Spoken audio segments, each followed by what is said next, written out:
Muruma itaseko madini kwemina.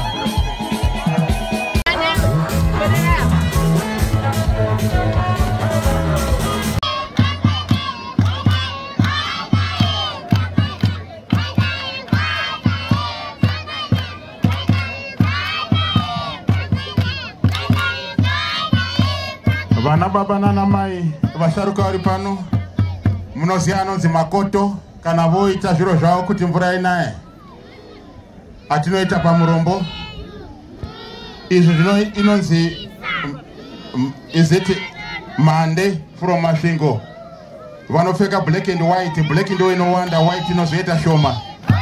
Tarisai muone tsoka dzifane kusimuka, vanofanira kuita ngati muzvezve ngati nyoka iri kupinda mvura. Ticha anogona kutrena yeye vachitsvaka mvura kuti mvura inaye. Zvinoitwa kumasvingo izvozvo. Kana takubulawayo pane njelele vanopfeka total black, asi zviri zvimbuya zvisina mazino zvisikachabari ndio zvinoita nyaya iyoyi. Asi tarisa uone zvinoita vana muzvezve vari kupinda madini iko imimi. Hands kids them young.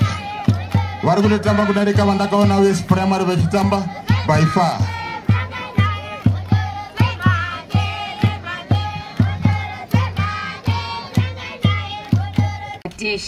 Saka on the count of 3 tichatanga moment yedu of silent kuremekedza headmaster vepachecheche vatisiya. 1, 2, 3.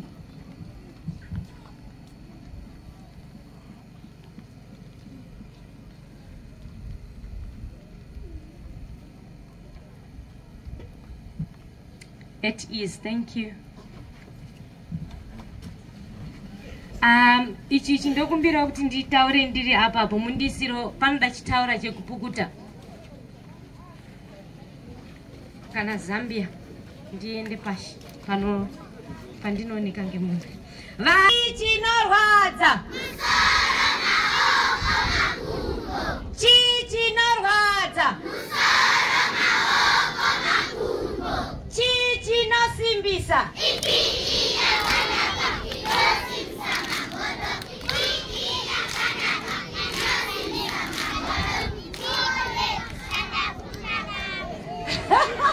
pane dziri kuembwa. Pane vakakura mukore wangu zvima 5 years zvirapo zvinenge zvakakura neni. Kozoita vamweni varino.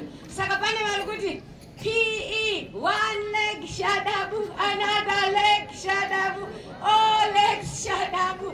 Ndo yandakakura ndichiziya. Pane vari apa vari kuimba yechimanje manje. Yechimanje manje inoti chinosimbisa.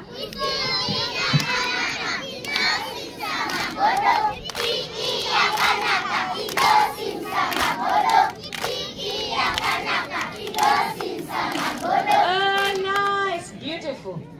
Saka ndisati ndaerenga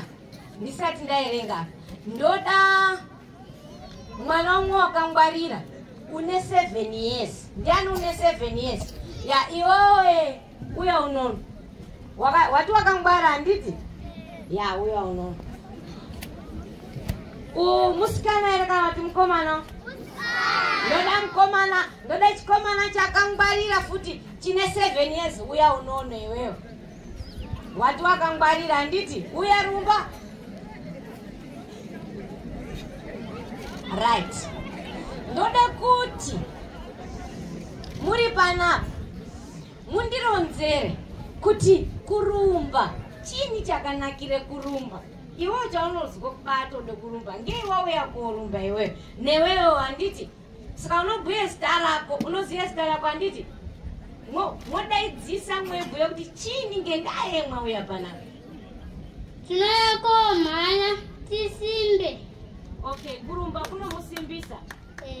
Zita rako unozwa nani? Rejoice my city. Emberedzi Rejoice my city. Idzi ndi headmasters. Imwimwi ndoda kuzwa mwebhuye zita renu headmaster kuyaitisa. Ndozi Jaden Marwendo. Aha, Jaden Marwendo. Ngendaa yeiwo wauya korumba. Zvakanakire kurumba? Tinorumba nekusimba. Oh, why kurumba kunondisimbisa makodo. Chairai maoko kuna ana JJ.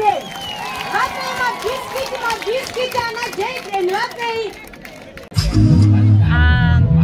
September msikavani.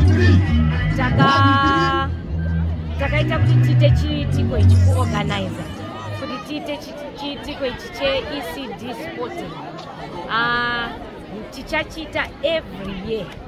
Takatanga gore rakapera pataitanga kwakuri kusimbisa policy yatanga talonja as Ministry of Primary and Secondary Education iri policy yeZimbabwe early learning. Saka mu early learning tinoda kuti tikudze mwana wakaumbika mune zveshe. This will be academically, sporting, arts, culture and our heritage. Ngekundaya kuti zvinezvi tane chini heritage based curriculum. Saka tiri kuda kuzama kuti tiite kutanga foundation yevana vedu itange yakatosimba yakatogwinya kusvika vaenderere mberi. Okay.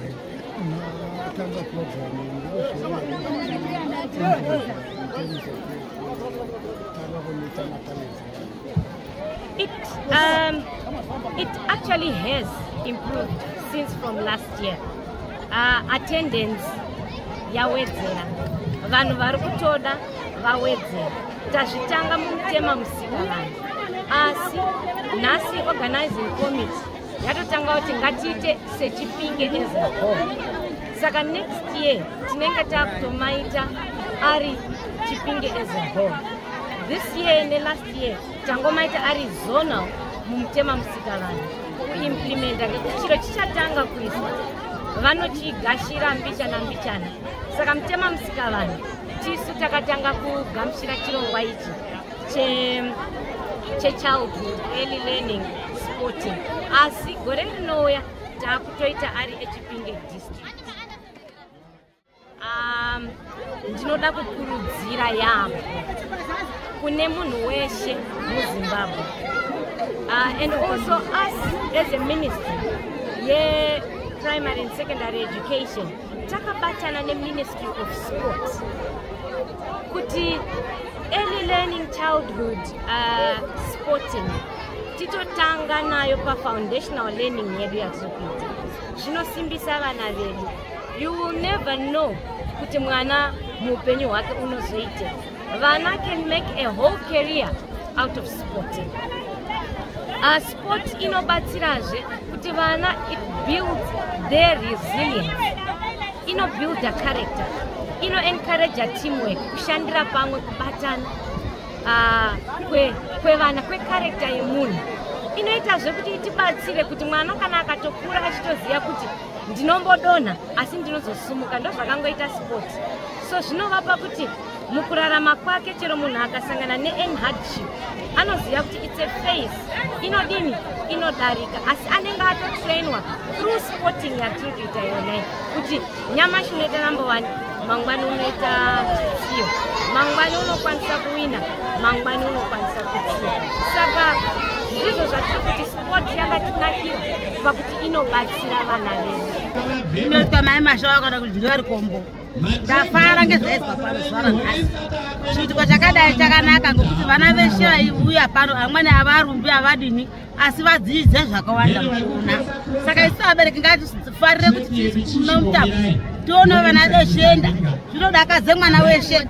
Saka ini ndadakara maningi zuva ranhasi kuti zvese zvaitwa pano ndazvifarira ngokuti mubereki weshe uya pano unozoti mwana wakanyasara watosara mwana pasure pakawanda amweni. Saka mwana angarambe achienda kuna amweni kuona zvinoitika kuti azoziva kuti zvakadai zvinodzidzwa. Kudzidzwa zviito zvinoita amweni kuvabereka amweni. Ngatifarire kuti vana vapfeke hembe dzakanaka mumutambo. Akakete pamberi pevamweni mwana anodakara ane mamvengenya azvinakidzi. Amweni akapfeka. Saka kamari kadodori kuti mwana akapfeka chipfeko chemutambo pakorecho.